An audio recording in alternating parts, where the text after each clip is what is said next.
Welcome to Sports for You Wrestling. It's our ring, our section. From the bay, we flexing. Fat four, keep the crowd out, all guessing. Welcome to Sports for You.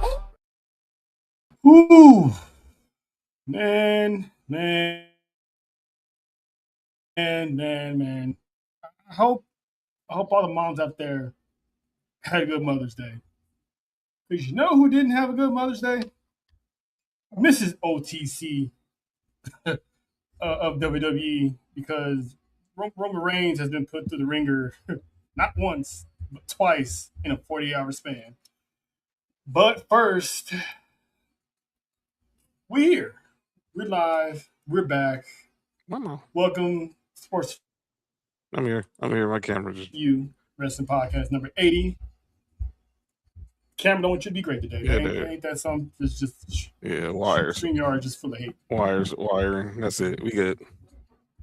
But OTC here, Trail here. John is here.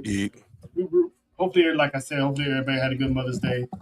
But tonight, yes, the Tejanas have the night off. But of course, we always never go alone without a queen in our presence. That's right. And this one is the queen fresh off the island of ATD. She has a book coming out, and she wants you to buy it or else, and she'll talk about that later on in the broadcast. But welcome back, Monty Housen. I don't ever want to see that jank again. This is worse than Bronson the shoe thief taking his shoes. I'm tired. Roman, you need to get you a gun, a machete, and perhaps something, I don't know, strong to drink. I recommend a bottle of gin. Damn, hello, everybody. I expect that murder. I'm pretty sure they got Paramount going around on the island, for sure. You know, because always got them rolling. But speaking of rolling, let's get into it. SmackDown been up and down the past couple of months. I've been with the ladies of ATD for most of their SmackDown watch-alongs, and on occasions the show do kind of drag a little bit, to the point that it even tests Leslie's gangster every once in a while. Yeah. So shout out to Leslie. But there's good news, Monty Housen and Leslie and Lauren of ATD. SmackDown will be going back to 2 hours this summer. No more 3-hour show. I don't know how long that's going to last, because I know they've been flip-flopping on the hour block. But they got shows they're trying to fill in that third hour, so they're going back to 2 hours. But that's nothing new. We kind of heard that before. But the difference is it might be somebody else in charge of SmackDown this summer. A Hall of Famer is set to return. Well, rumored. I'm not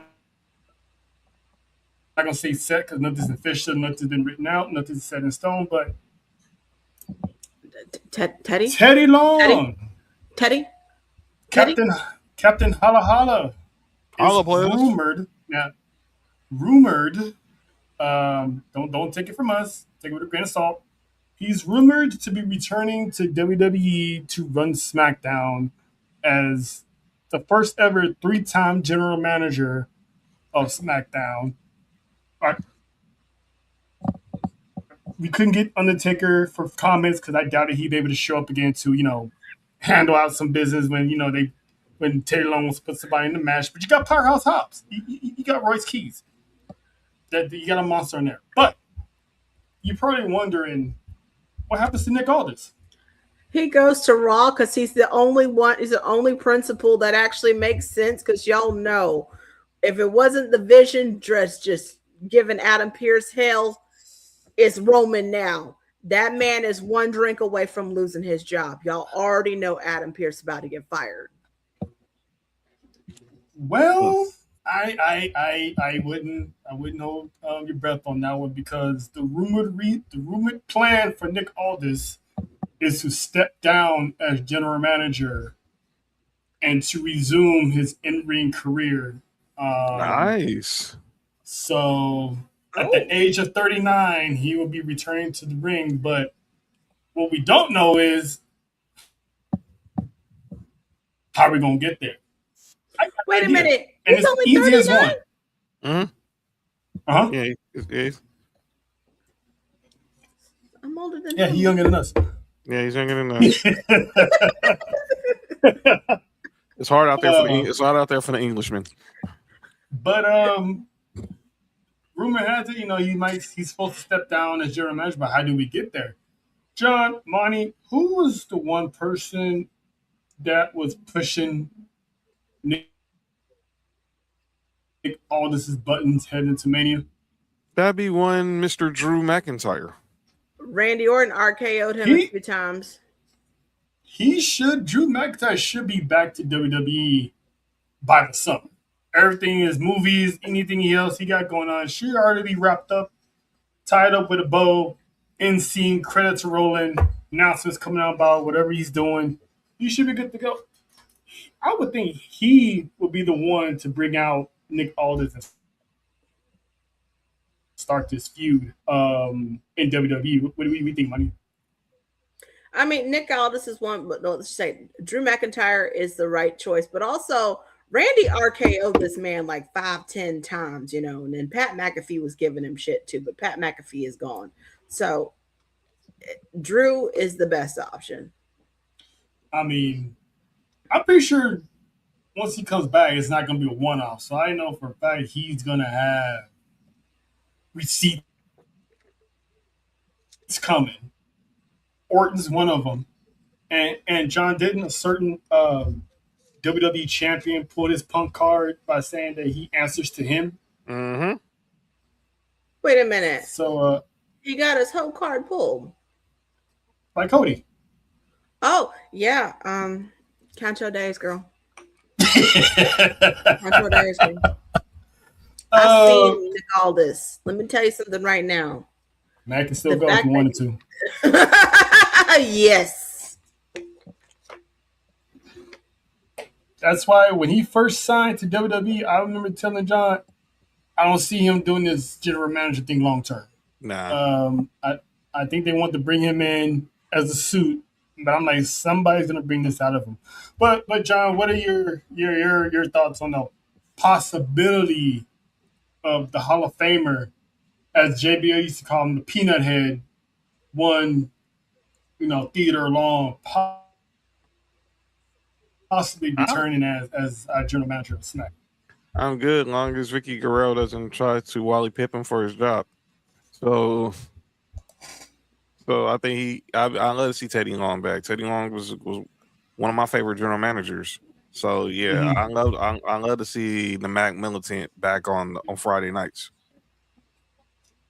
Just to hear the theme song. Yes, just to hear the theme song. That theme song was a bop. The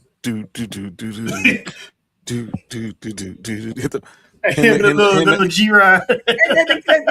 The whole shot and the Titantron is his face, and I'm just like, all right, what are we about to do? Teddy Long coming out here, but I am gonna miss the "you gonna face the Undertaker here" player. I'm gonna miss that. Yeah, I got to hear that live in person one time, which was so did I. So did I. And irony for this conversation, the person Undertaker faced was Drew McIntyre that night. I remember when I first heard it. It was Gregory Helms. Oh my God! The first time I heard it was somebody was pretending to be injured or hurt.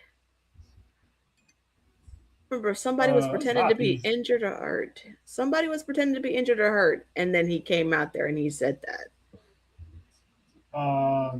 Was it Booker T? No, I don't think it was Booker T. Why do I keep thinking it was JBL? But it was like, you gonna face the Undertaker player, and he was like, "Ah, shit, I'm okay, but I'm better now." I remember. No, JBL probably was. It probably was JBL. But yeah, when I first saw it, it was Gregory Helms. I forgot what he said, but he's like, you know what? Tonight, you're gonna go one-on-one. Slow pause. With the Undertaker player. It gets him every time. But hopefully it is Teddy. If it's not, I mean, I can't think of anybody else. I mean, I hope don't bring that evil um, into existence by having Vic Durrell because Yeah. Yeah, I don't. We don't need that. We don't need those. and besides, They I don't don't think need the. WWE wants that backlash of problems. Yeah, they don't need them problems. There is somebody else that nobody's really talking about, and she just entered the Hall of Fame. You wouldn't think. Was she? She ain't got shit to do besides the podcast. I'm just saying. Stephanie makes a return. Is she even employed by WWE? Nah, nah. She just do. She just. She got stock. She still got WWE stock, but I'm just saying. Or TKO stock, but I'm just saying they could bring her back in. I mean, Stephanie wasn't a bad GM. I mean, she couldn't land Scott Steiner, but she wasn't a bad she wasn't a bad GM. Paul Heyman's a name that was thrown out there, and God forbid, Nikki Bella wants to be a general manager once her in-ring career is officially done. Can we not? You said Nikki Bella wants to be a general manager? How about no? Can we not? Let's just. Listen, how about we just retire? We just go home? I put it like this. John said no, but Nick Khan, Mark Shapiro, and Triple H are gonna be like, Mm-hmm. if they want it, they gonna get it. All right, let's talk about a little bit of piece of backlash, something that's been bugging me. Let's make sense of what this is all about here. The John Cena Classic. That was the big announcement that John Cena was teasing through the entire week or so, and for all we know, we don't know much about it. Only thing is, some up and coming stars from NXT is going to be facing off against main roster talent. And the only thing that we know about as of now is you could lose and the fans can still vote you as the winner. Which to me, I don't get it because wins and losses should matter. So hypothetically, someone can lose every single match in this classic and still get voted all the way to the championship without winning a thing. Even right now, WWE still don't know all of it, what they're doing, so I'm just gonna wait it out before I say yay or nay on this classic. But given what we know, John, what do you make of? I mean, that's your goat, but the math ain't mathing right now. I think he just picked. I think this was a soft launch. This wasn't. It was kind of like they did with the Last Time Is Now tournament. We didn't really know nothing about that until Cena actually gave all the details on that Saturday night's main event. So I think they're going the same approach, but they got so much stuff congested all in the next couple of months. You don't want it to get lost in the shuffle. So it's just something to get in people's ears, like to keep and have them talking like we're doing right now. And then when it's time, probably more so during the summer, close to SummerSlam, probably right after SummerSlam, I think they'll be full speed ahead. I think there's going to be something that's the end of the year with, like they did with his retirement tour. So, yeah, it left more questions than unanswered questions than questions answered. So I'm like you, I'm reserving judgment too until we really know what this about. As far as the part he was talking about with the fans voting, I think this is also part of the reason why this kind of plays into why, and I know they're two separate entities, why we saw the format change on LFG. I think we're trying to see who's actually working and earning their way to the top and putting in the work as opposed to just getting off based off because you're off pure talent. Now, some votes might. I don't know how. We'll see how the voting process. I think everything is fluid. He's saying that now, But when we get close to game time, you never know. They always try to switch stuff up. So so let's wait and see. But yeah, it's all. I think it's all. It's all as Stephen A. say. It's fluid. It's fluid. It's fluid.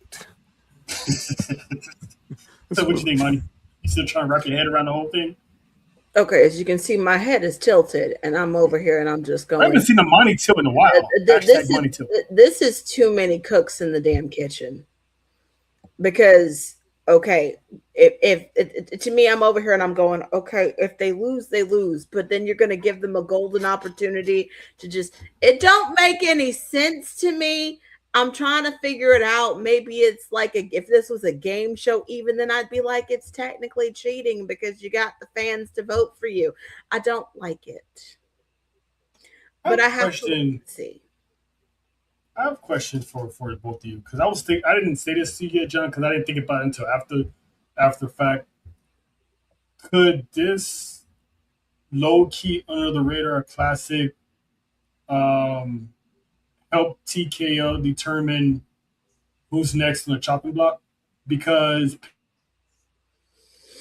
you don't know how they could be like, okay, he's good, and he costs less than wrestler B.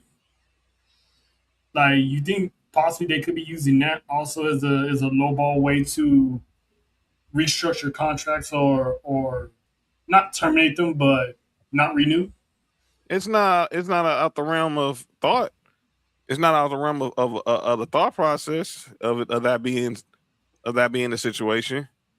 I would hope. I would hope not. I mean, that's kind of a conniving way to just say of firing people, and kind of cowardly in my honest opinion. So it could be. I hope not. But I know Cena, how much Cena's he cares about the business. Shout out to M50 at the game tonight. It was. I think we want to see what. We need to put all the pieces to the puzzle before we go ahead and say, is this a good thing or a bad thing? So you introduced it. Now let's see what's the next step. We got the bread. Where's the meat and cheese? And then let's put the sandwich together so we can start eating. Yeah, because I'm definitely gonna play close attention of who all is gonna be in this classic, especially from the main roster. I'm gonna say it like this. That sounds like that could be the idea in the future, but right now they try to warm us up to it before they take the pigs and slaughter them. So in the future, this could be okay, let's look at this and let's see who we need to cut, who's getting too comfortable, who needs to be paid less, and da. But right now, again, it's that they're pretty much they're feeding the chickens and they're giving them a lovely home before they start cutting their heads off. Yeah, because Lance Storm, he sounded off on it. He's like, if I'm a $500,000 main roster talent going in the ring with someone that's making me $5,000, he's like, why would I use my skill and experience to help make him look good? So it's almost like, what he's saying is, I could be going in there with my replacement, so to speak. So that's why, like I was saying, I'm gonna pay close attention to who's going into this on the main roster. Because if I start seeing guys like Tozawa or Otis in this tournament or whatever it is, I'm gonna, my antenna's gonna be up because it's like, all right, are these gonna be the ones, or are they really putting over NXT talent? They could be doing all this at once, putting over NXT talent and weeding out the people who they're not trying to pay. Well, it's funny you bring it up. I was looking through, I don't know if you saw in the news, and Body Slam Plus reported there are expected to be more call-ups during the summer for NXT. And from what I was reading, the focus is really going to be on the women's division. Which is why Kalani has been featured heavy lately. And we saw a certain... Because I know we're going to talk... Her time to be next. And we saw... Yeah. This is... let me tug on Superman's cape real quick. You know what I'm saying? Yeah, we'll talk about it. We'll talk about it. And didn't I... Hey, John, didn't I call it last week? That's probably going to be the gateway? Nah, that makes perfect sense. Makes perfect sense.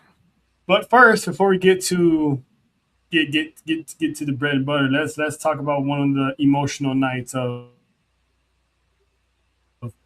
Backlash, and that was one of the best women's matches we've seen in recent memory. Io, Sky, and Asuka tore the house down in Tampa, Florida, Dope. um, with Dope. their Yoshi style wrestling, which I need to see more of this in WWE. I mean, I get it; it's entertainment. Girls are made to look pretty, but these girls can go. All these women can fight. Let them fight. Mm-hmm. They put on the classic ultimately with Ego victorious, and it looked like at the time that Oscar was bidding farewell, but we didn't know what was going on when she announced her retirement. There was speculation she was semi-retired. There was speculation people were over expecting her to have her contract cut in half, or terminated, or asked to get a pay cut, restructure. But it turned out on Monday that Asuka a while back came to WWE asking for time off for business that's none of ours. She's going to head back to Japan and take care of whatever business she needs to take care of. But as of right now, her contract is good. She signed a re-up in 2024. So pretty much WWE knew this was coming ahead of time. So that's definitely good news. What are your thoughts on that, Monty? Knowing that basically Asuka's not going anywhere anytime soon. I mean, when I saw her leave on Raw, I was like, I don't trust this because this is too clean, this is too pretty. But then, of course, our boy pops in and friend says, "Oh, she's taking time off," and I was like, "Oh, well, it's much needed and it's well deserved for her because she has been working her tail off." And yes, I'm saying tail. I'm from the South. She is working her tail off, and she deserves this time. She Amen. really does. So She does. thank you for the match, Oscar and Io. It was one of the best matches of the night. I needed it before I got traumatized at the main event. We love you. Enjoy your Uh, PTO. yeah, because I don't know why, but that was kind of symbolic, John, watching her grab her bags and head out the door, and Io just Yeah, looking at her. She I agree. basically passed the torch to Io, telling her like, this is you now. Like, you're the sensei. You're the head woman that people are going to go to test their metal against, which we found out later on, with Soruka having a good match against Io. Real By the way, good. so Real good. shout out to Soul as well for hanging in with the baddest. But this also marks 10 years of Oscar. Wow. Where does the time go? My This goodness. woman, exactly. This woman has done a lot.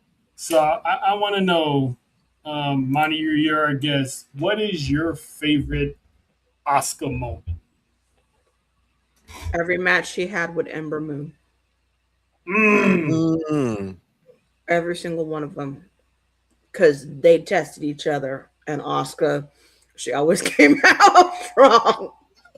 But every match she had with Ember Moon, she was not one to mess with. I felt like that first encounter, Ember Moon should have won that one. Like that was how good it was. John, what was your favorite Oscar moment? Probably her. I mean, it's a bittersweet one, but it's her winning the first women's Royal Rumble. Hmm. Because obviously we all know what happened after that, which was some bull. But Mhm. but I thought her winning that Royal Rumble, and then obviously honorable mention to how they retired her in NXT. I always said that she's the greatest NXT superstar of all time. I've always said that when she came Mhm. in there, whether it was Black and Gold 2.0, this current era, she's always to me has been the GOAT of NXT. And I liked it. And it showed how Sean paid homage to her when she came back and had that match with Roxanne Perez. And Mhm. you had all the young guns, you had Kalani, you had Blair Davenport, Kiana James, all walking up to her just to say hi, just to be in her presence. and Sean before the show gifting her original NXT Women's Championship to take back to the crib with her. So the first women's Royal, her winning the inaugural Women's Royal Rumble was my moment for her. Yeah, because she's NXT's / WWE's only unbeaten champion. She's the only one that's outside of Obafemi years later. Well, Obafemi lost the championship and got it back. This woman ran the entire table, never pinned, never lost, and retired the NXT champion. So technically, she's still the NXT champion. Really? I remember in the Mixed So- Match Challenge, she was partnered with Miz, and she was worried about. She's like, Miz, my streak, Miz. and that's when I knew she was losing to Charlotte, because the moment she started caring about that streak, I'm like, damn, that streak's gonna end up Mania. Which I hated that. Like you said, that shit was bull. I mean, I love me some Charlotte Flair, but both of the Japanese got did dirty that night. That WrestleMania, I like to forget that one too. Like with WrestleMania 30 and the match between Undertaker and Brock Lesnar, I like to forget those. Just somebody because those two, I was expecting them both to win, and they both lost, and I was just like, "Are you kidding me?" Taker's body couldn't hold up at the time, and there was no one else credible to beat Undertaker. Bray Wyatt was still. I mean, one can argue Bray Wyatt should have had that moment, but his character alone was still developing. Edge was rumored to do it, but he turned it down. There was rumors of Orton doing it way back when, but that never happened. So it was just one of those trophies things for Brock. But my favorite memory of Asuka, she arrived on the scene and choked out the beloved Bayley to win that NXT championship. Making Izzy, the lovable Bayley fan, now turned pro wrestler. Shout out to Izzy. College girl. Had that girl in tears. Because she came in and just ran through Bayley to show. Bayley had no answers. So for me, that photo right there in the corner, that was her first title reign, her first big moment. So thank you, Asuka, for all the memories, and can't wait to see you come back. And who knows what else is gonna be when she come back? Because now Io is she's like I said, she's a senpai now. She's the head woman. She's holding it down now. So Io needed it. Go ahead, Money. I do have something I want to say, because if Kyrie does come back, because there's an opportunity for her to come back. If she does come back, that would be a good little turn for her. Mm-hmm. If you think about it, that'd be really good for her to do that. Because she had been like, I've been sitting there dealing with Asuka yelling at me, screaming our name, and all of a sudden you earn her respect. That would just be great. But if the plan was to get rid of Kyrie the entire time, we could have had Kyrie versus Asuka at WrestleMania, and then Io would have been next at Backlash. Hey, Tommy. Mm-hmm. And then we would have Asuka ride on out and, quote unquote sunset, because she got beaten by her students, her kids, her unders. So, but it is what it is. Hopefully Kyrie does come back. I would love to see Kyrie versus Io. Or if Asuka does eventually come back, bring back Kyrie later on, we still get Asuka versus Kyrie. Like, give us something. What's going on, Tommy? Tommy, what was your favorite Asuka memory while we're still at it? But moving on to the next topic. We talked about this last week, Money, but you wasn't here. So I wanted to get your opinion on this next topic. We was talking about, I had posed a question, should the wrestlers be unionized? Wow, somebody was listening to the show. Yes, and that somebody John is alluding to is one big sexy Kevin Nash, who also implored the wrestling community to be unionized. Because there's one thing we know about Kevin Nash, he's always about the money. He's always about getting what you owe, what you deserve. He left Vince to WCW for the money, for the better money for him and his family. So, question to you: do you feel it's a good idea for them to be unionized, or Yes. should they be unionized, and why? They should have been unionized a long time ago, but of course we all know Hulk Hogan stopped that from happening. Jesse Ventura was all about getting the company union, getting the wrestlers unionized, and then Hulk Hogan came in and said, "That ain't gonna work for me, brother. Vince, they're trying to unionize it from your back." Why But did you say it like that? That's just how it was. I know that's he tattletale. it's like, it doesn't work for me, brother. It's not gonna work for me, brother. But in all honesty, they should have done it a long time ago, because look at all of the stuff that's happened. We've had injuries upon injuries. They have to pay for their hotel. They have to pay for their food. They have to pay for their flights. They have to pay for all of this stuff. Whereas with the union, there are going to be protective measures involved. They do stuff that's dangerous. The union comes in and goes, we ain't doing that.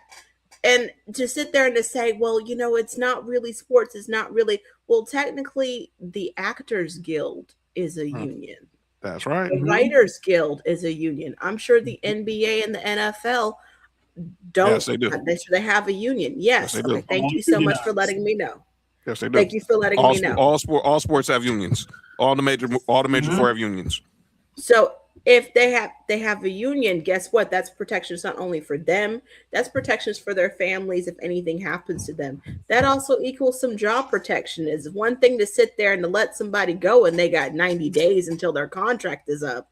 Union means they can do anything that they want. There can be strikes in case their working conditions are hazardous. And we just don't hear wrestling. I firmly believe for a long time ago, they need union. They have needed it. Yeah, and I was saying, because me and John was kind of debating over last week about the wrestlers. Some of the wrestlers not going to do it, but we kind of came to consensus that if guys like Roman Reigns, Randy Orton, Cody Rhodes, Charlotte Flair, Bayley, Bianca, Natty, if all of them start standing up and saying this ain't right, we need better this, better that, it's gonna make some noise, because who's WWE going to get to replace them if they do strike? You can't get anyone from NXT because they're all going to be under the same union. That's right. So it's gonna push the company to be like, all right, what do you guys want? Let's come to a common ground. I don't think they can finesse and BS their way out of this situation if no one shows up to work, because that's revenue, that's buys, that's merch sales, there's sponsorships. Here's the other thing too that I don't think people take into consideration. You can still make a whole bunch of money if you're in the union. I mean, again, let's talk about the Screen Actors Guild. Dwayne Johnson is making $20 million a film. That's union. That's right. Mm-hmm. And on top of that, most of these wrestlers, they got side projects. Seth and Becky got a coffee shop. Xavier Woods has his own empire in the gaming world. A lot of people got podcasts. So it's not like back in the day where if they got to cross that picket line, not work, they'd be asked out of a job in the trailer parks, not be able to feed their families. This is a whole different era. So I think being unionized would work. But it's a question of how's it going to work, since there's like pro wrestling all over, the world. Even the smaller wrestling companies, the rinky-dink wrestling companies out there in indies, like, is it going to be all on one thing, or I think each company should have their own union. I think, in all honesty, Charles, not to cut you off, I think that they all should be every single wrestler. The second that you join wrestling school, you're part of the union. That's right. That's So right. everybody's covered. Nice. As soon as they start their training, they sign on that line that they're union. I'm not mad at that. I'm not mad at that at all. So that remains to be seen. So shout out to Kevin Nash for also wanting that. And people were making jokes that Kevin Nash has been making since the whole Javon Evans controversy. I'm like, Kevin Nash has always been making sense. It's just sometimes it's either hit or miss. That's all it is. And, There's one and thing Kevin Nash sometimes knows is. Go ahead. and sometimes it's Kevin, read the room, baby. Just read the room. But Yeah, yeah. But him sticking up for the wrestlers is like I said, he's always been about the money. The money. If it makes sense, it makes sense. If it don't, hey, that's not gonna work for me. You know what I'm saying? So shout out to Kev for trying to get people to understand that because that's definitely needed to be done. Um, so in other news, we've been talking about this pay per view when it was going to show up. We thought it was going to show WrestleMania week or within that WrestleMania month. It didn't happen, but now we got confirmation of when. We just don't know where yet. Triple A's biggest show, Triple Mania, has been announced, and it will be coming this fall. Um, 2 nights, so it's a Mania type of show. Night one is going to be Friday, September 11th, and then night two is going to be Sunday, September 13th. All we know is night two is going to be in Ciudad de Mexico. Night one, we don't know yet. Um, John's hoping that it's in LA, but I don't know how they're going to go from LA to Mexico, which is not that Not far. too. But I think both nights is going to be in Mexico. We had. let's call it what it is. I don't know. Just keep Go hope ahead, John. alive. I mean, because I would think like I wonder like obviously you announced that it's in Soledad for night two. You would think if it's in Mexico, they would just said if it's in Mexico City, if it's in Guadalajara, They or probably unless figured they're out working on, where. but that's why it made me wonder. Like, are they trying to bring it? Are they doing one night in the States and then one night cross off of the border? So that's what makes me wonder. That's what had me wonder. Now, But it could be LA. I'm thinking maybe Vegas, like they did last year with Worlds Collide when Dom became champ. But you never know. I mean, Arizona could be another place. San Diego. I'm just throwing stuff out there. I think if they're gonna play hot potato on the borderline, I think the closest spot would be San Diego. would that be an early birthday present for main event John Watson?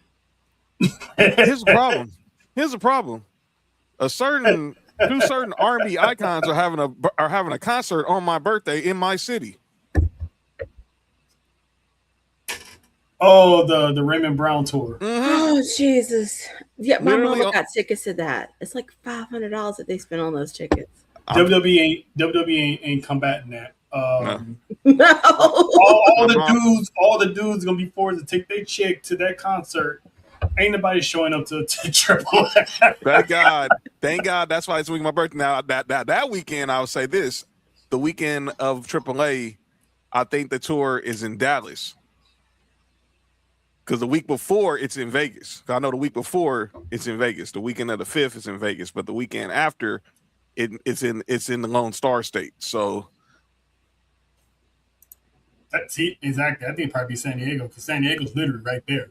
right there you have it at what's the arena they got out there? It's a new arena they got out there. Obviously to replace where the Valley View Casino arena probably out there, or could Palm Springs.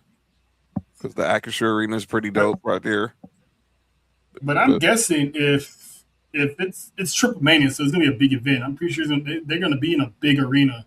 Yes. So it's probably gonna be Mexico City, Monterrey, somewhere along those lines. The big soccer.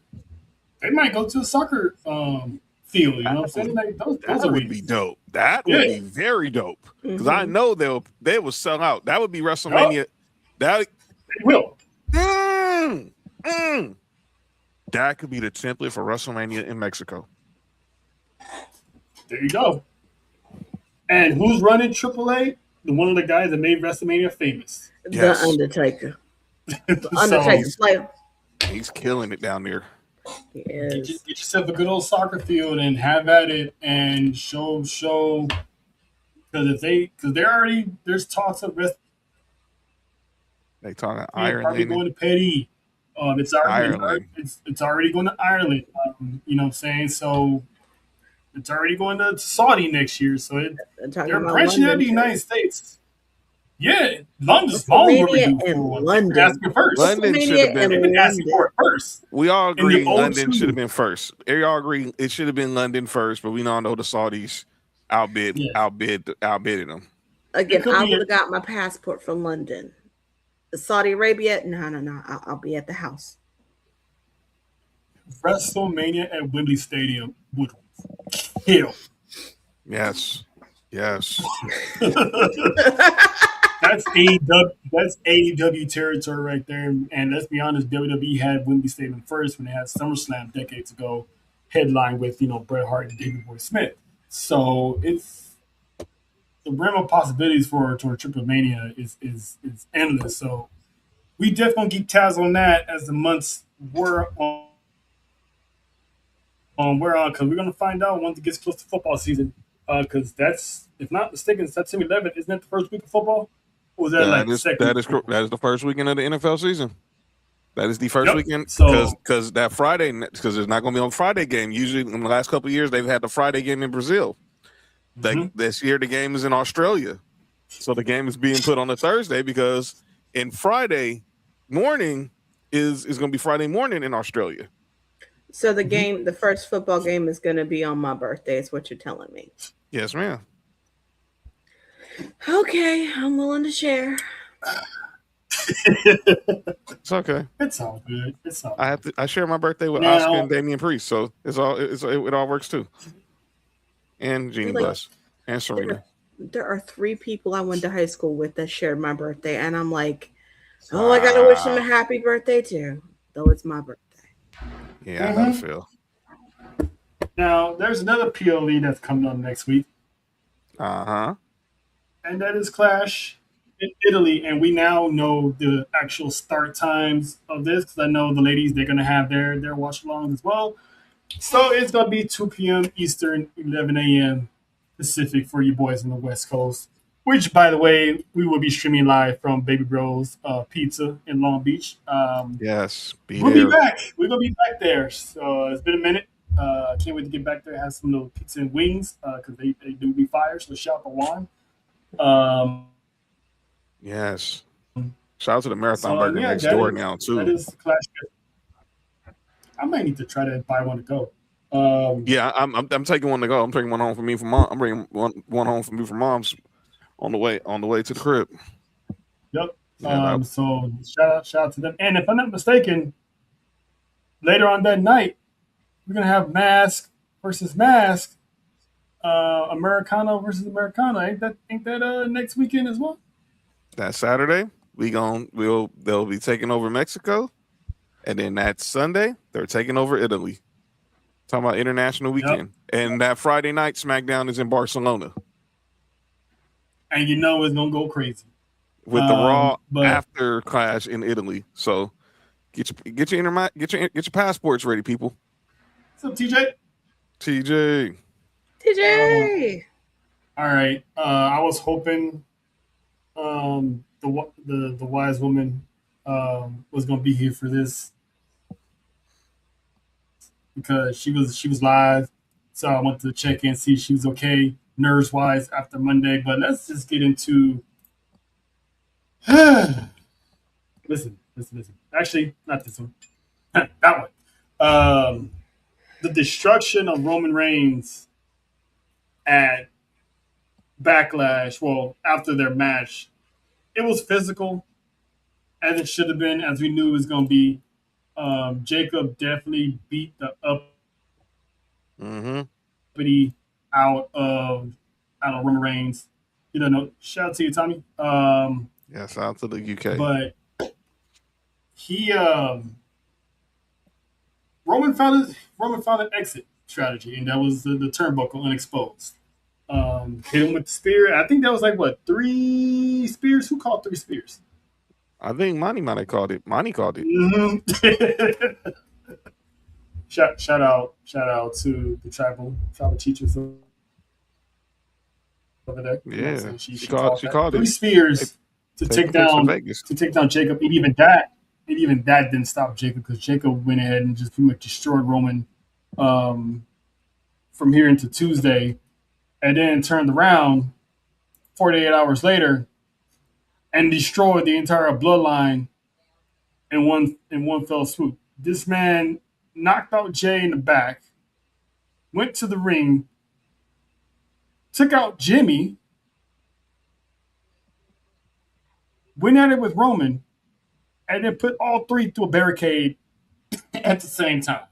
No help, no backup, no nothing. That was all gas and no brakes.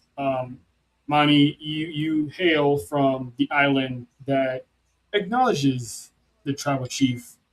Um, what was your? We was there with you on Saturday, but what was your thought process from Saturday and the end of Monday? Well, I knew first of all Jacob wasn't going to acknowledge him. I knew that. I knew it was. I'm going to use a big word here. It was hubris of Roman to assume that Jacob was going to do that. I do want to say Roman had said something significant to Jimmy, which is if he doesn't acknowledge me, he doesn't acknowledge us. If he doesn't acknowledge us, then the whole locker room isn't going to. And it made, and the wheels in my head started turning, which is you're not going to be able to run stuff the way you think you do. And I'm talking about Jacob if you take them out. Because you need them, they need you. My other thought process was, of course, Roman was sitting there hitting him with a chair, and I was like, okay, you got to stop showboating because he's going to pop back up and you will have a problem. And he did. And then he got put through a table. And then Jimmy and Jay were trying to help him, and then they got taken out in the barricade. And in all honesty, Jacob left with it, and he licked the title. And all I could say is to myself, and in hindsight, looking on it and just sitting there thinking about it and thinking to myself, this is Bronson the shoe thief all over again. Wow. and who tweeted literally minutes after Raw went off the air? Bronson Reed. Bronson the shoe thief. Sure did. This is Bronson the shoe thief all over again. And so I watched it, marinated on it, and I think that it's like, again, he's going to have to dip into that bag of savagery. He's done it before, but he's really going to have to dip into it. But also, this is going to be a stipulation match. Has to be. And I get the feeling somebody said last man standing, somebody said it was going to be a I quit match. I firmly feel like it should be tribal combat. And I feel like Roman's really gonna have to dip into that bag that he can dip into. He's gonna have to break this man's spirit. I don't know about spirit, but here's the thing. But Jacob said it on live TV. You want to beat that acknowledgement out of me. That's pretty much what's going to happen. I think that's going to be the case. It's going to be him beating the acknowledgement out of him. And like you said, in order for that to happen, that man has to go places that he never thought he would go. Yeah, it's going to be one of those moments where Roman's going to dip into the bag and we all going to be like, yo, I don't like this. He's not playing. Like, I'm scared of him. And I've seen it before, but it needs to happen. Does Roman need to run this man over with a car, perhaps? Maybe. I mean, he's ran Braun Strowman over with a fire truck. He's ran friggin' Kevin Owens over with a golf cart. I've seen this man commit vehicular homicide many times. He might have to run him over with a car. I'm just saying. But, you know, it's not premeditation if the man has tried to kill you several times on live television. I'm just throwing it out there. It is self-defense. And whatever place he has to go is going to be worse than how he did Jay. He did Jay. Now, what I would like to see, because eventually he is going to have to side with Roman in this. What I Mhm. would like to see is there to be a storyline where Roman is siding more with Jacob than Jay. I would like to see some tension there when that happens, because I feel like Jay is going to be the Mm. odd man out because Jimmy's the calm and mellow one. Jay's the crash out, but Yep. Jacob's a bigger crash out than Jay is. So I would like to see See, where that goes. but with a crash out, you know what's coming. Hmm. When you're quiet, those are the ones you gotta watch out for. Yep. So let's not look over Jimmy because he might be tired of babysitting Jay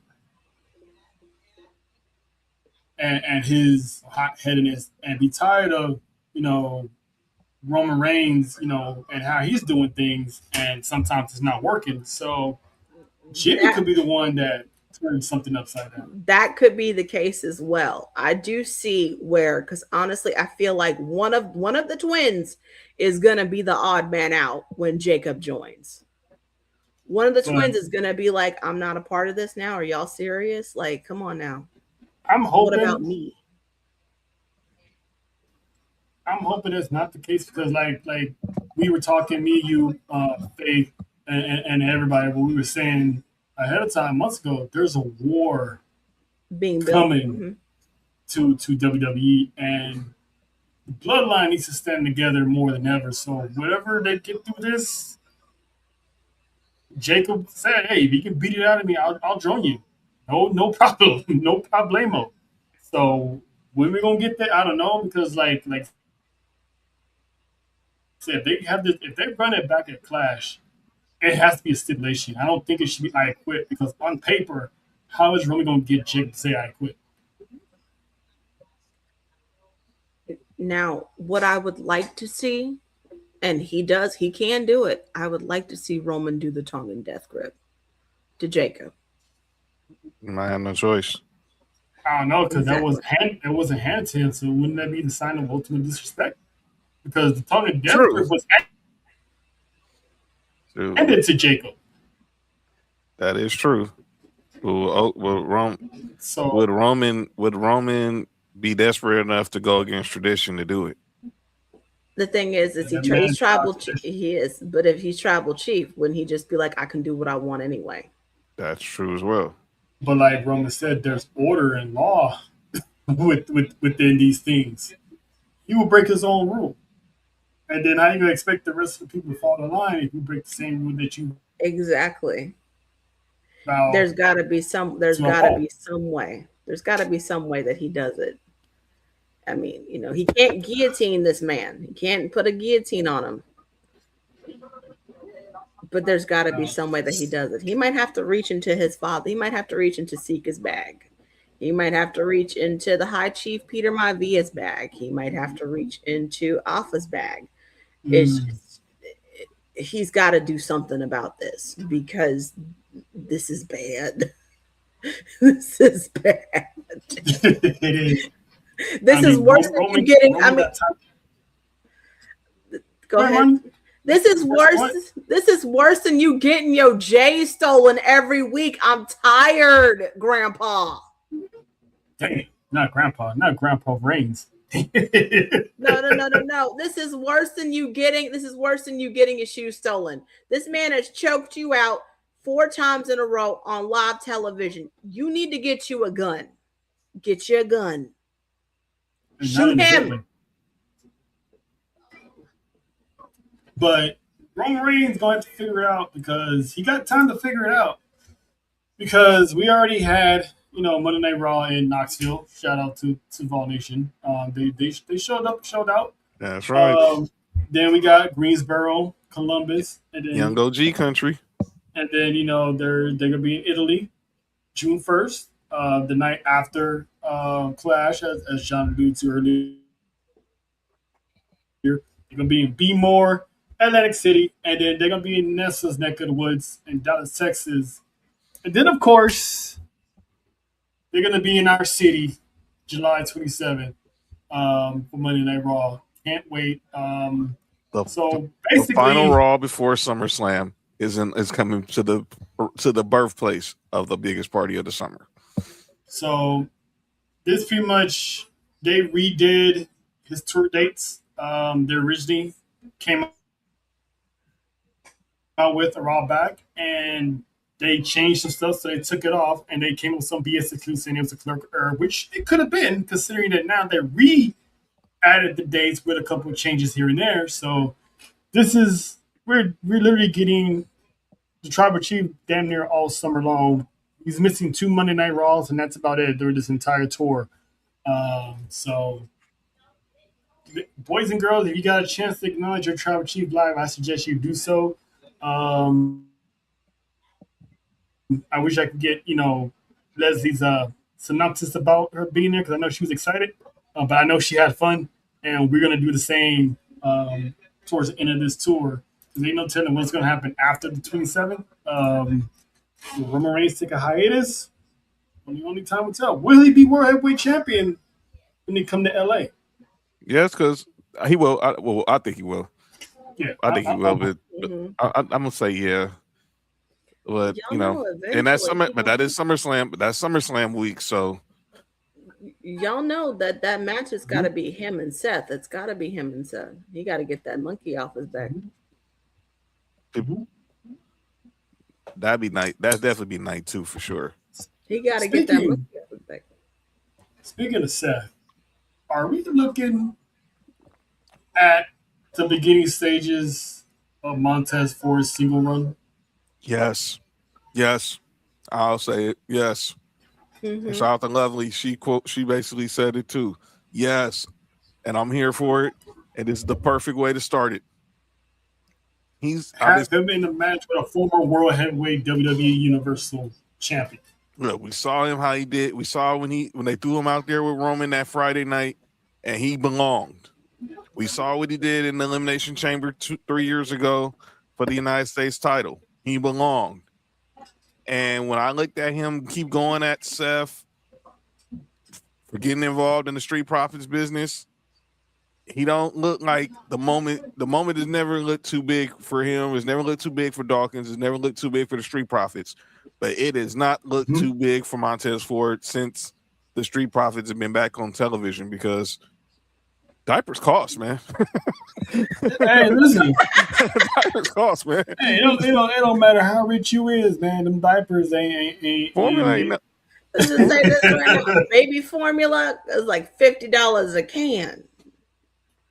The drink is expensive. They gonna have a dope baby shower, but man, they gonna collect so many. They gonna need diapers for days. Put a week on it. Mm-hmm.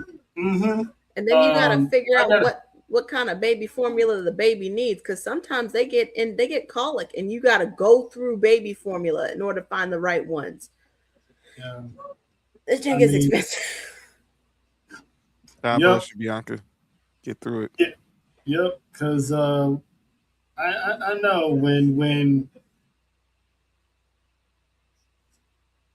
they figure out, hey, you know what, you ain't doing nothing right now. Let's let's make our own Magic City. And by the way, saw that Bianca she updated her finger. She's now able to put a ring on it because obviously she had to get it.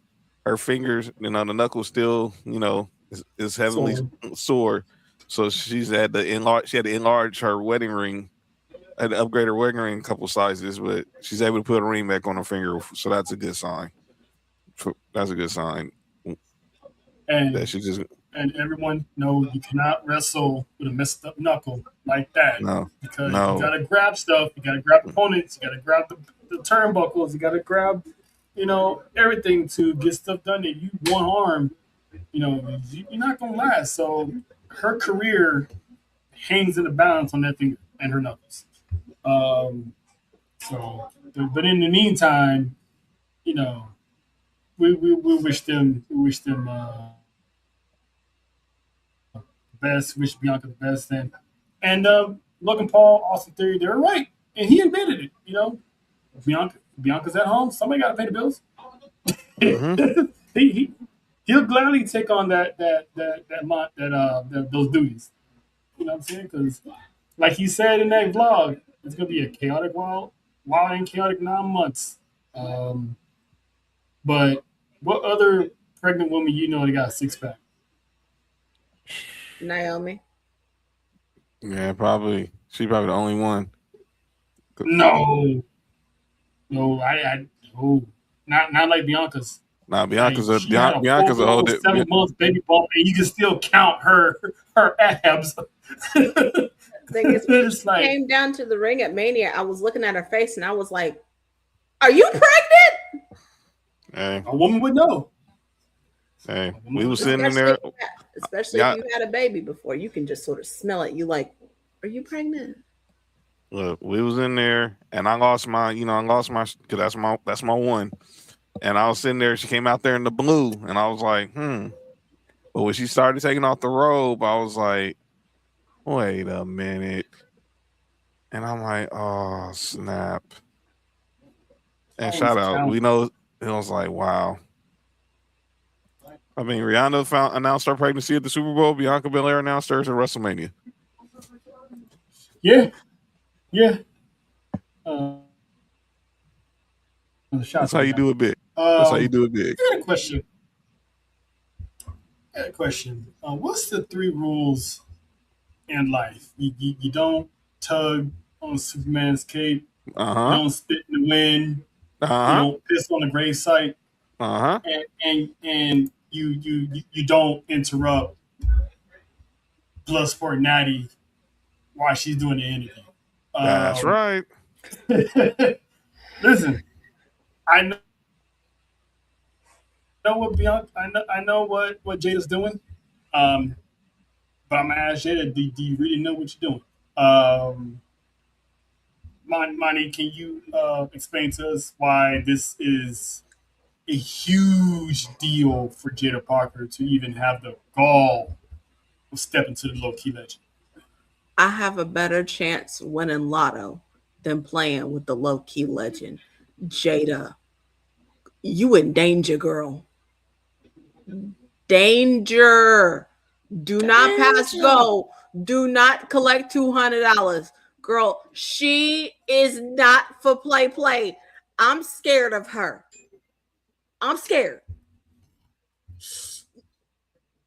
Listen, Y'all, that, who bringing the potato that little salad? woman, can hurt people. Who bringing the potato salad? Listen, Oh, I'm gonna give Jada a chance here because I think this is gonna she Natty's gonna be the one to bring that out of Jada Parker. We all know what she can do. Jada knows what she can do, but she needs to bring that out of her. And who else better to push her to the limits than Natty? I mean, look what happened to Maxine. Maxine stepped up. She actually made the Women's Intercontinental Championship actually relevant as certain people. And look at her now. She might be in the vision. Or on a hot date, either one. But I personally think this is good. This is mixing both worlds that me and John have a vested interest in. So once again, hi Natty. shout out to you. Her against LSU's finest. Listen, sign me up. And the fact that she's been in the dungeon a while back and probably still head out there with a certain somebody, you know, yeah. Um, so I'm happy for it. John, what do you So thoughts on May and like Seth told Braun Breaker, if you shoot for the king, you best not miss. Now you going for the queen, you better not miss. So Jada, I hope you know what you're doing. By the way, you weren't having a bad hair day. Your hair was on fire, and I was loving how you was rocking the cat suit under the fatigues. This is gonna look. I just talked about the reports. They're gonna bring some women up to the main roster during the summer. This and again, I acknowledge Natty for going to Shawn Michaels saying I want to work with her, and Shawn was receptive to it. And I think we're seeing it. We saw the tweet. Y'all, if y'all didn't see that tweet from Natty earlier, this is about to get intense. Mhm. It's about to get intense. So I hope she knows what she's in for. But if she's built for it, and we all believe she is, because we've all been rooting for her, this will pay dividends for her going towards the main roster and she gets that certification from the low key legend. So she can't. Please don't f this up. It's a good way to cut your teeth. She's the last one. Mm-hmm. She's the last one. Her and Kalani are the last ones. That's it. That's And it. then there's Lola Vice as well. So Lola Vice is gonna be in the main roster by the end of summer. Kalani Right. and Jordan is gonna be in the main roster by summer. So Jada Parker has to make that list of call ups. So and then her being on Mondays, and I'm not trying to be messy, I'm being dead honest. Her being on Mondays with Jay, if they're still dating at that time, it's gonna do dividends for her because she's already gonna be familiar with people coming out of that dungeon. Maxine works in that dungeon. The Prof is working that dungeon. So tonight Javon Evans was pulled up to the dungeon tonight. Jacob was in the dungeon too. Is in the dungeon now. So shout out to the Miami boys. Shout out to Minus as well. Our guys from the dungeon. So I'm looking forward to it. But yeah, those are. Before we go on to the game of the week, is there anything that wasn't touched on that you guys want to shed a little bit of light on? The fact, Go ahead, Monty first. Ladies first. the fact that Natty is running the dungeon with TJ, the fact that she's running it, and I've seen clips of people training. The Lord's work, because everybody that goes in there, they go out and you see them in the ring, and their ring skills have just been superb. So they don't bring just anybody in there. It's invite only, and it's like attitude Eagles. Check them at the door when you walk into it. Wipe your feet on her rug before you step in. John? Shout out. I thought Kiana James held her own against Tiffany Stratton on Friday. Obviously, I'll keep an eye on that situation with her and Julia. Last night with Kendall Gray and Kalani Jordan, I thought that was a dope match. Lola Vice, you got a bounty on your head, mama. I'm just being real. She got a bounty on her head right now. A lot of intruders trying to make their way on the Vice City because they want that gold.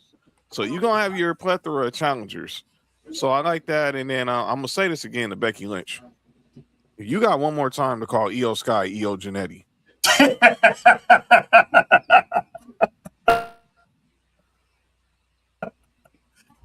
I'm like, damn, I know Marty J. Like, man, I like all the free pub and all, but come on, man. Rebecca, you were out of pocket for that one. Completely out of pocket. Oh man, she must forgot that EO was that woman before this whole damage control group. But sometimes you gotta pop out and show them. You know what I mean? Amen.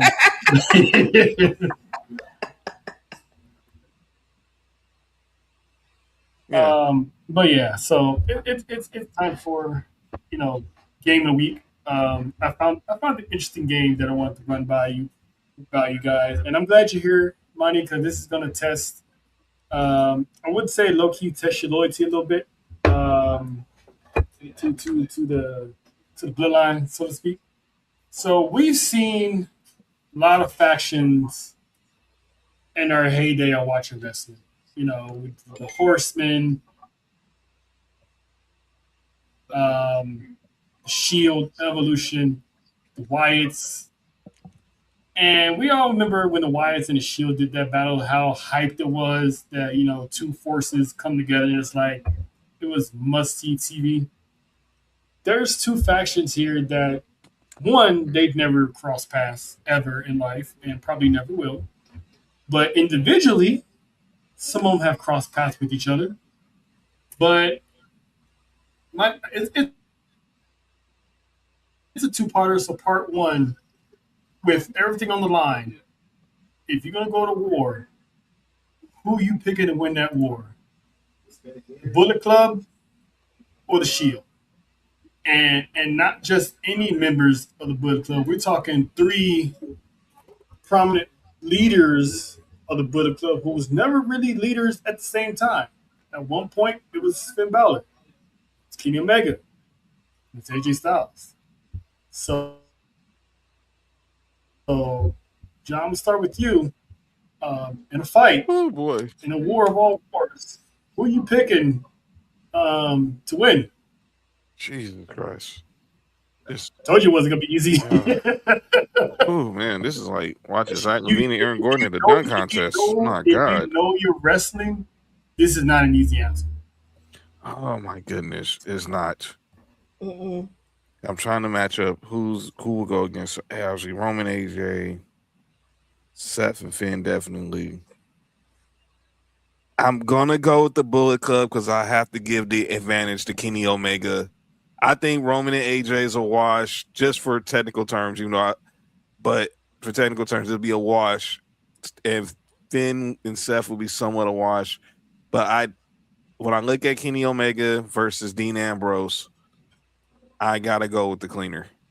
I gotta go with the cleaner. So, but that's the only reason I would pick the Bullet Club because any normal time I would have picked the Shield just off what I've seen alone, what they did for that period of time, just dominating everybody. But for this exercise, give me the Bullet Club because they got the phenomenal one, the Prince, and the clean and the cleaner. And give me Cat. I gotta go because Kenny Omega. I can't go against Kenny Omega. It's tough, man. Monty, Okay, so I'm looking at this from storyline perspective, and I'm gonna Hmm. say this: Kenny Omega is not gonna be cool with Finn Balor being the leader, and Kenny Okay. Omega is a wild card. Seth and Roman still got beef, so I'm going to ask you because Roman and Mox is fine. Seth and Roman is the issue. I'm going to ask you: has any beef been resolved in this?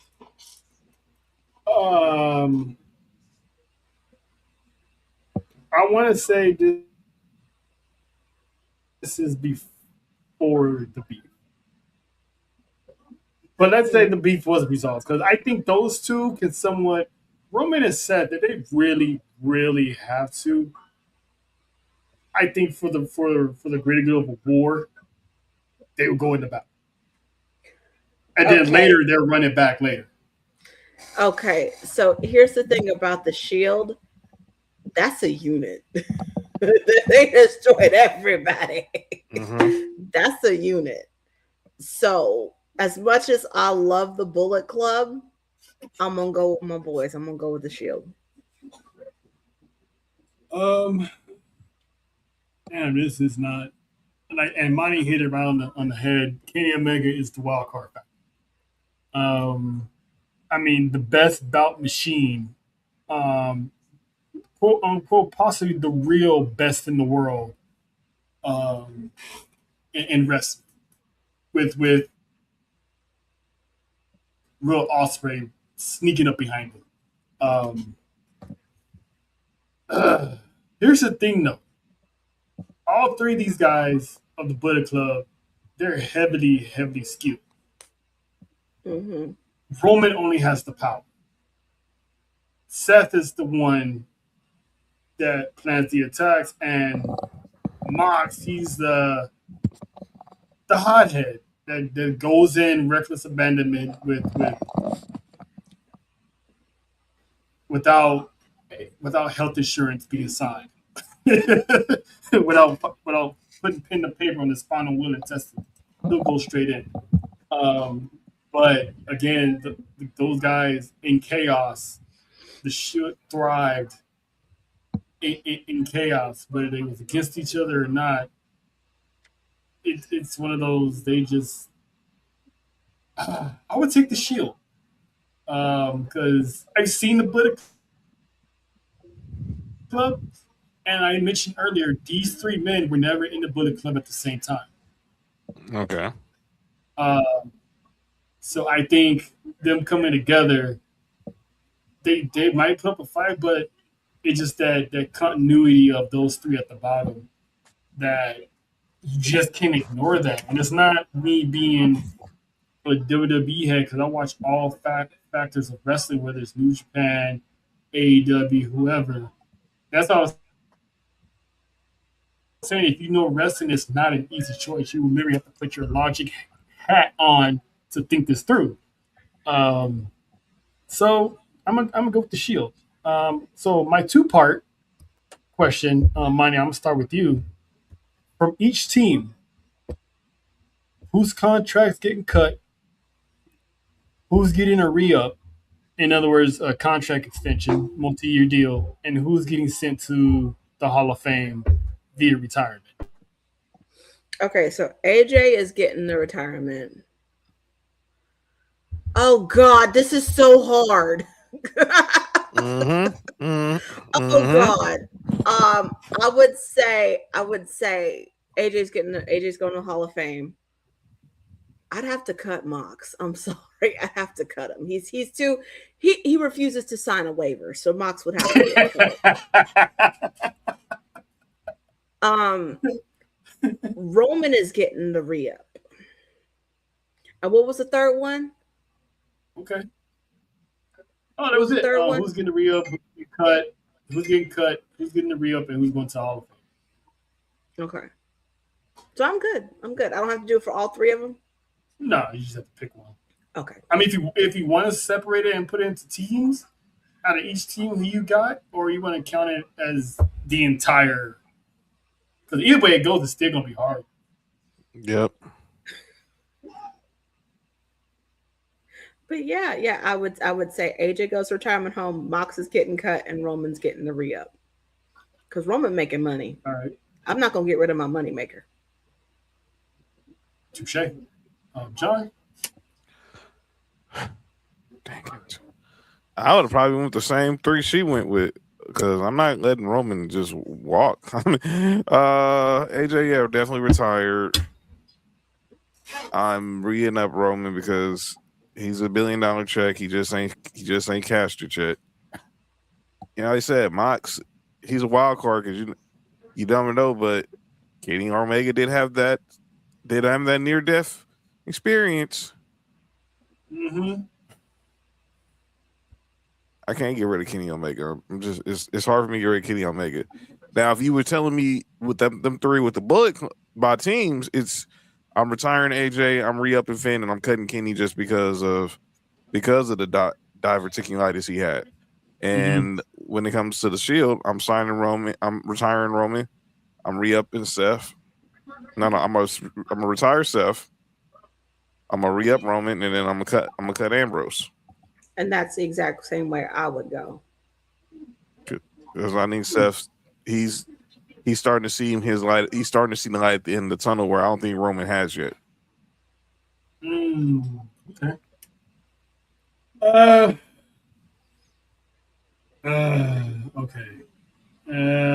I would I would cut Omega because his diverticulitis, so his whole wrestling career is cut short a little bit. I would actually re-up Finn because the work he's put in, he's due for a payday and deserves it. As far as the Hall of Fame, it would be definitely Roman because he's done it all. He's made sure every household, every kid in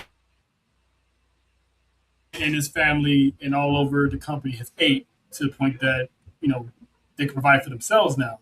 So send him on to the Hall of Halls as he enters the Hall of Fame. Now, if we broke this off in teams, it'd be the same thing. AJ's getting the Hall of Fame, Finn's getting the re-up, Omega's getting cut, and then at the bottom, I would actually Roman would still get the Hall of Fame, but I'm gonna flip it. I would say Rawls would get the cut, and I'm re-upping it. Because that man is entertainment, and you want someone like that fighting for your brand. He'll literally bleed for your brand. And this is why wrestlers need unions, because this man, I'm afraid, is going to do something dangerous, and he's going to get permanently injured, and we all going to be upset. Yep. And with that, actually, before we get into our last two segments, Monty, is there something that you would like to discuss with the masses that are watching? Yes. My second book, Two Princes, will be out July the 21st, 2026. It's a little grainy, but you can see it. It'll be out July 21st, 2026, exclusively on Amazon.com. The link is in our description box on our Twitter page. That is ATD Podcast 23. That's a YouTube. I meant Twitter. Excuse me. That is on our Twitter page at ATD Podcast 23. Just click the link tree in our bio and you'll be able to see. Hey, look, it's right there. But that's all. All right. And with that being said, This is what we doing. We doing this. What we doing? I made this song. You like it or what? How about new? How about no? this is what we're doing, where we always call out someone for saying the most outlandish, outlandish, something that just doesn't make sense that they're doing or said in this world. I'm gonna go last because I think mine is also pretty valid. John, you'd like to kick this thing off, sir? Yeah, man. You know what? You know, we gotta. This is what we doing. It came from a segment on the Sports for You podcast called from calling out names.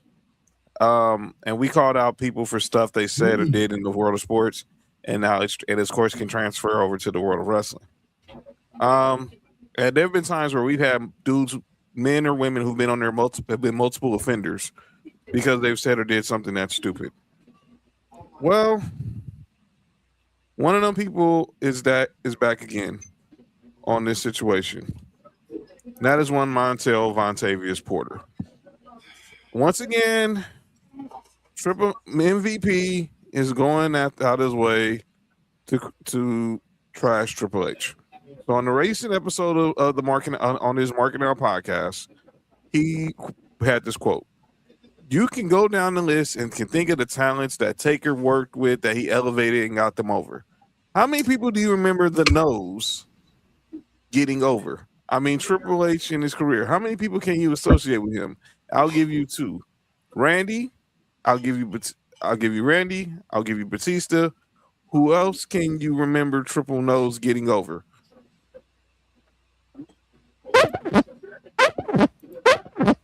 Go ahead, Money. The Rock. Ooh, I got one. Shelton Benjamin. Would you like me? Go ahead, John. Go ahead. The dude whose shirt I'm wearing, John Cena. He who should not be named by many, Chris Benoit.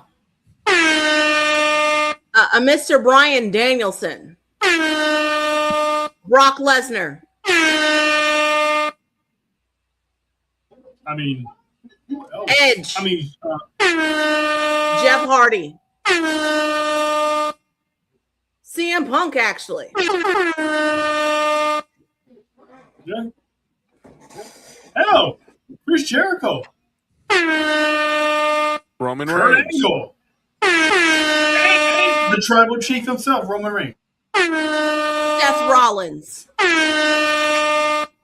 Ronda It's like, what are we Rousey. talking about? Ronda freaking Rousey.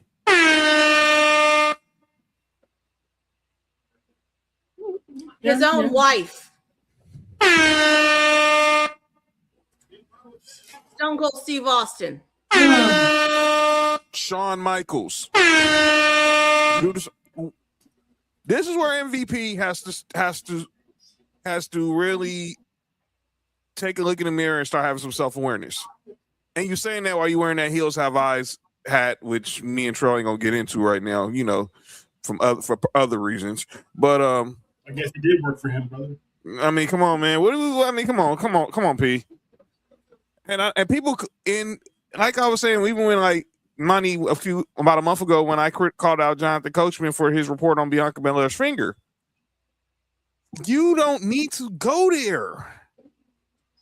You're going there because it's worth, because you don't need the clout. You're MVP.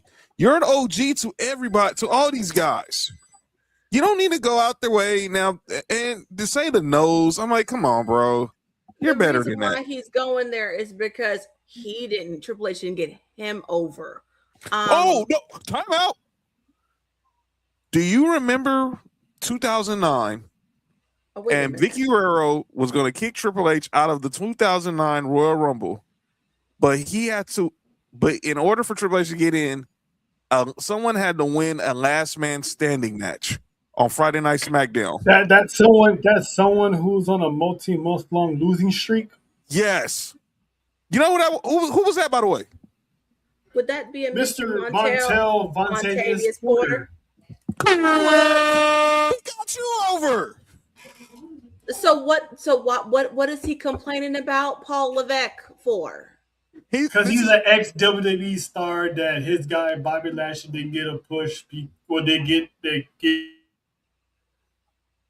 push because they want to go younger talent. They want to get the younger talent as opposed to the elder talent. So they went to the AEW, and ever since then they've been bashing Triple H and WWE every chance they got, saying that he's racist and whatnot. Okay, so by the way, Obafemi is the biggest star right now currently on the roster. So what? And Triple H is putting him over. He is. Triple H is putting him over. I mean, He's I putting make Trick jokes over. all the time. I make jokes all the time. Triple H was sitting there looking at Obafemi like, "That's my child." I'm like, "No, that's Sean's kid. He's letting you borrow him." Well, we can't though technicality of it being Triple H's kid because Triple H was there in the 2.0. Then he had that heart scare. Then he's like, "You know what, Sean? I can't do this no more. You want to take this over?" That is true. That is. You got a point there. You got a point there. But it's more of Sean's kid than Triple H's. But DX is a marriage couple, so they both their kid. I mean, we did see them kiss at the Hall of Fame, but that was wild. it is what it is. Yeah. That's between two friends. That's y'all's business. But fuck that. I'm saying this right now. The simple fact that he had the nerve to sit there and to say he's not getting people over, and we just named a whole slew of people. By the way, Rey Mysterio. Hit the button, John. Because Triple H beat the tar out of him at the Rumble after he eliminated him. Triple H beat the tar out of him before Randy came out there because that was to get him over. I rest my case. Some people just got to stop right their head, just focus on their own company and making their own money. Quit Mind the business that pays you. Quit being the bitter ex that they didn't want you, so you found someone else, but you can't shut up about the ex. And we all know when Tony Khan cuts you, where you gonna be heading back to? You gonna be on your knees begging and pleading and wanting your job back. And then you have to apologize to this man. Yep. All right. So I got one. And mine, this is going to probably tickle you a little bit. So this past weekend in the city of Inglewood at the Intuit Dome, there is an event taking place on Netflix. Mm-hmm. It was the roast of one Kevin Hart. Shout out to everyone that pulled up and cut their jokes. Draymond, Venus and Serena Williams, Talani, Miss Taylor. She did a good one. Regina Hall. But there was one, and Monty, you had sent it to me, but I was already watching it.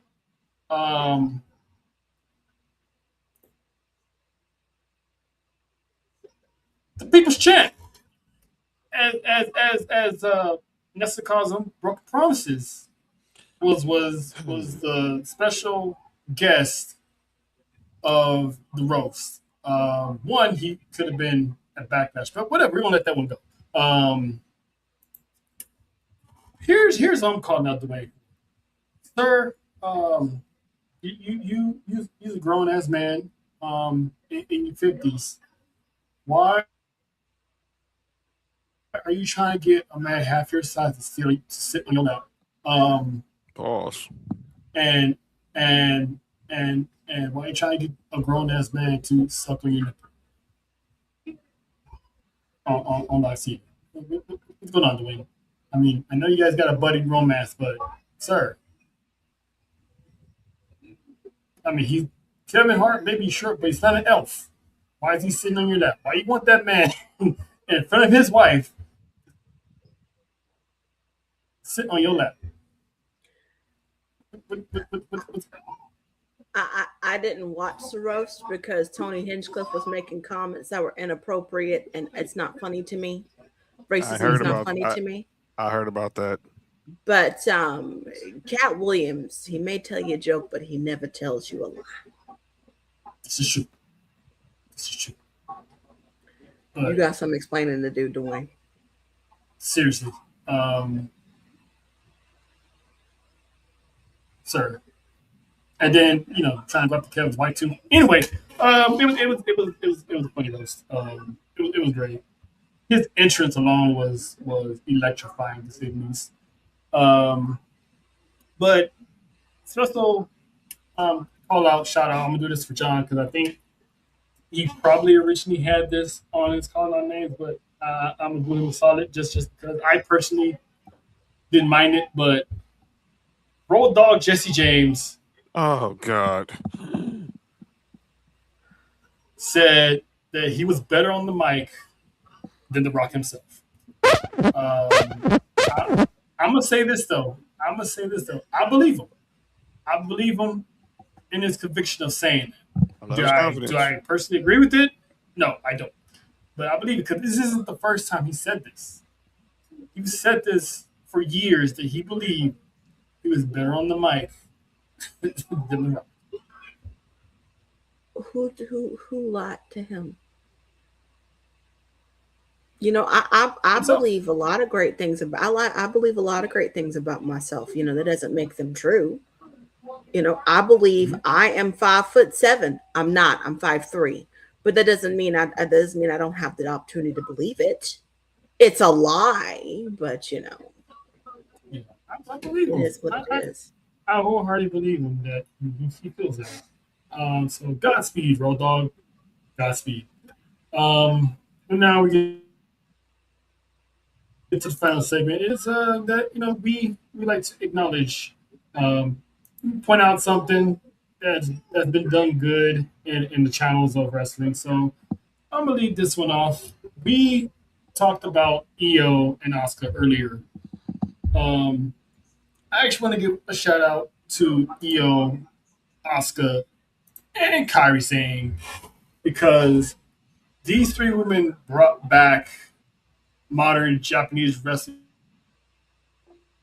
that has not been seen in decades. The first WWE Women's Champion from Japanese descent was Bull Nakano, who gave Alundra Blaze a run for her money multiple times during their heyday. And also paved the way was the Jumping Bomb Angels from Japan, who were WWE's original women's tag team champions. And then fast forward decades later, you have Damage Control with Io, Asuka, and Kairi. So shout out to these three at the bottom pioneered, but the ones at the top trailblazed for what's next to come. And if it wasn't for the success of Asuka, we wouldn't have Kairi and Io where they are today. So shout out to those three amazing women. And once again, we want Kairi. Monty, you got anyone you want to acknowledge before we get? I do. And I know she is on hiatus, and I know she's taking a break before she's taking 60 days, and she deserves it. But WrestleFaith, she took this pot of three women. She took us, and she's the reason why we're able to do what we're doing here on YouTube. So I gotta give big acknowledgement to her. I love you, Oos. Madam Oos. And hope you enjoying your retirement. Well deserved. Get some R&R. I be seeing your posters on IG. They be hilarious. Hopefully you had a great Mother's Day as well. John. I need to go down to NXT. What's going on in NXT? I gotta acknowledge.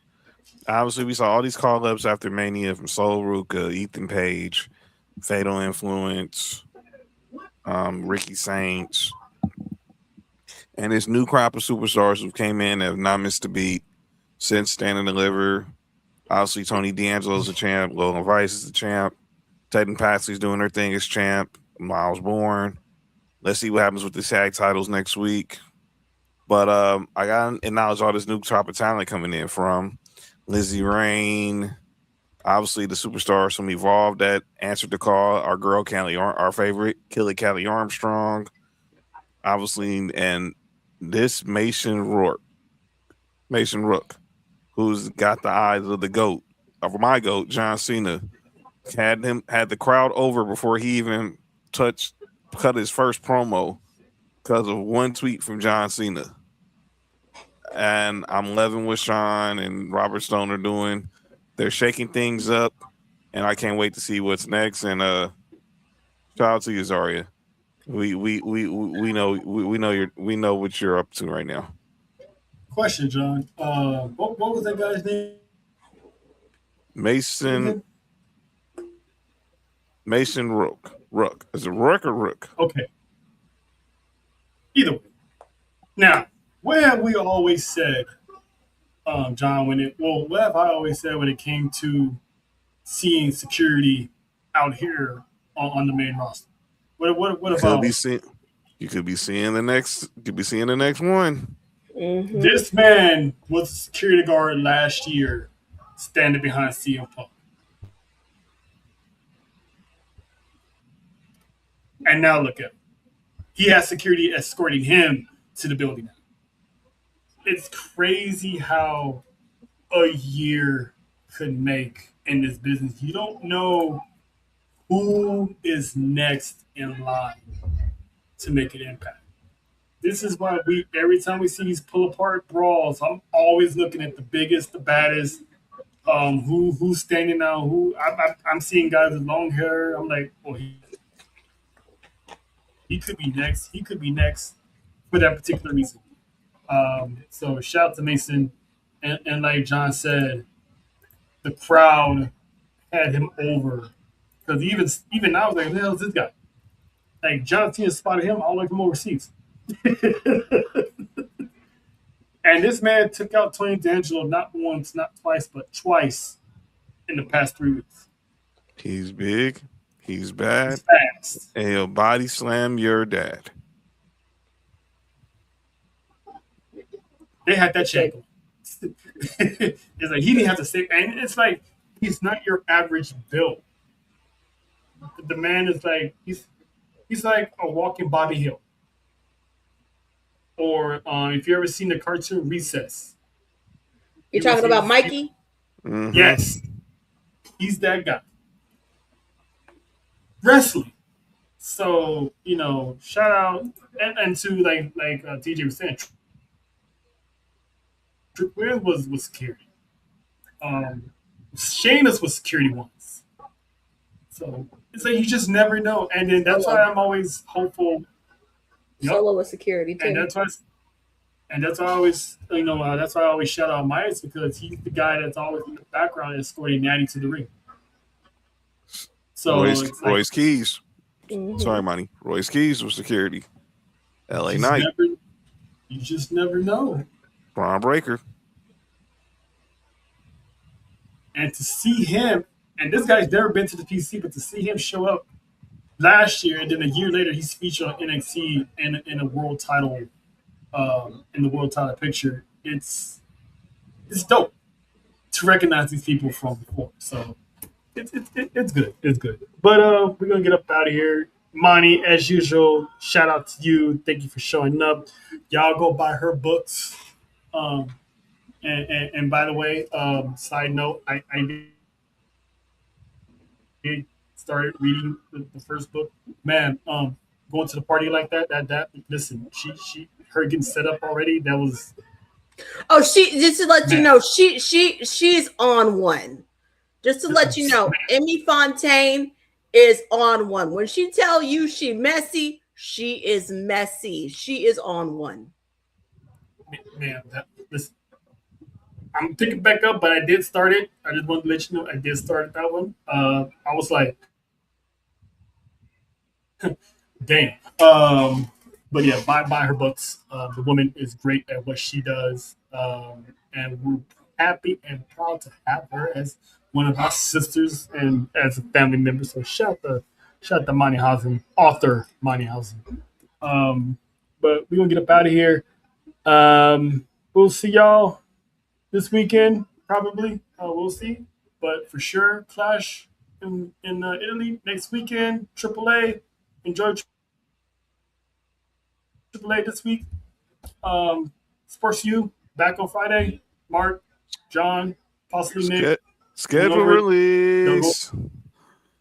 They're gonna go over once again the NFL schedule release and which games is going to be across the pond. Shout out to my Saints. We're going to Europe. Yeah, that's Monty. That's John. I am Trell, and we will see y'all Monday for Tribal Warzone. Yes, sir.